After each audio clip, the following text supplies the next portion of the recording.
This is a critical moment for people because I think people don't realize how powerful they really are. In this realm, in the quantum realm, there's no separation. There's nothing physical. There's nothing material. There's no matter. That's all taking place in three-dimensional reality. It's all energy. It's all frequency. It's all vibration. It's all information. It's all consciousness. It's all thought. That is that invisible field of energy. Yes. So, okay, that invisible field of energy, Einstein said, the field is the sole governing agency of the particle. He didn't say the particle controls the particle, he said the field controls the particle. So if I can change information in the field, I should be able to affect the particle, matter. So it turns out the atom is 99.99999% energy, information. There's nothing physical or material there, 0.00001 material, when the probability of us seeing the truth of reality is zero. Wow. And we are only seeing a small spectrum of frequency, the rainbow, visible light, bouncing off the most stable form of energy called matter, giving us this hologram, this illusion of separation.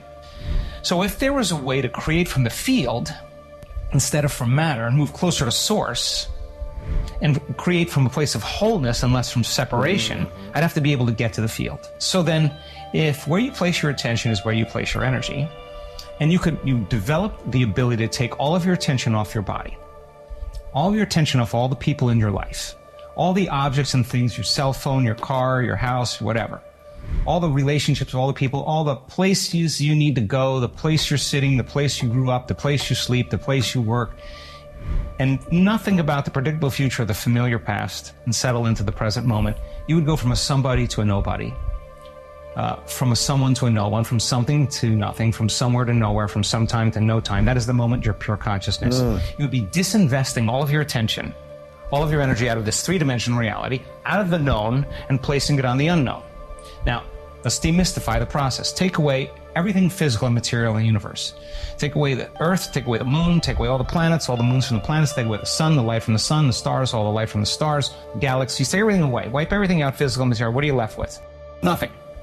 Turns out that nothing is filled with a lot of frequency and energy. And I don't know how to explain nothing to a materialist, but when you can linger in that place without a name, without a face, without a body weight, without a diet, without a disease, without a profession, without an identity in any way, without a past, and you can linger as pure consciousness, something really profound happens to the brain. Different compartments of the brain that have been modulated or compartmentalized or subdivided because of the stress hormones. Shift your attention from one person to another problem to another thing. That habituation fragments the brain. The brain becomes a house divided against itself, and you narrow your focus, you over-focus, you become obsessive about something. That's what we do in stress. It turns out if you open your awareness to nothing, the brain starts getting highly organized. Different compartments of the brain that were modulated start unifying. The brain starts firing this more holistic state, and the whole entire brain is resonating at the same frequency. Now, you get that brain going for that period of time like that, waves that are coherent start interfering with each other, and when they do, they create bigger amplitudes. The higher amplitude, the higher the energy in the brain. So now you have resonance in the brain, and the brain starts getting very mathematical, very organized, right? So that brain that's coherent, the entire brain is functioning as one neurological network. The two hemispheres are coming together, and there's this kind of psychic union called wholeness.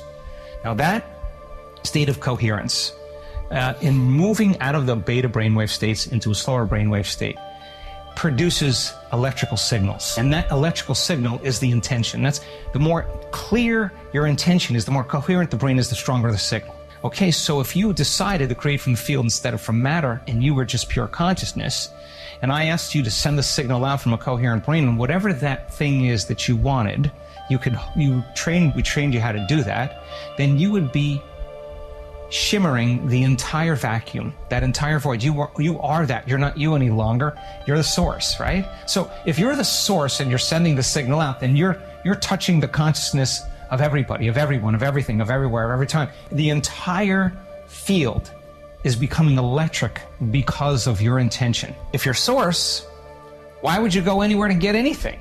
And so consciousness is coherent brain, and then the energy of the heart is love, and pure love is source.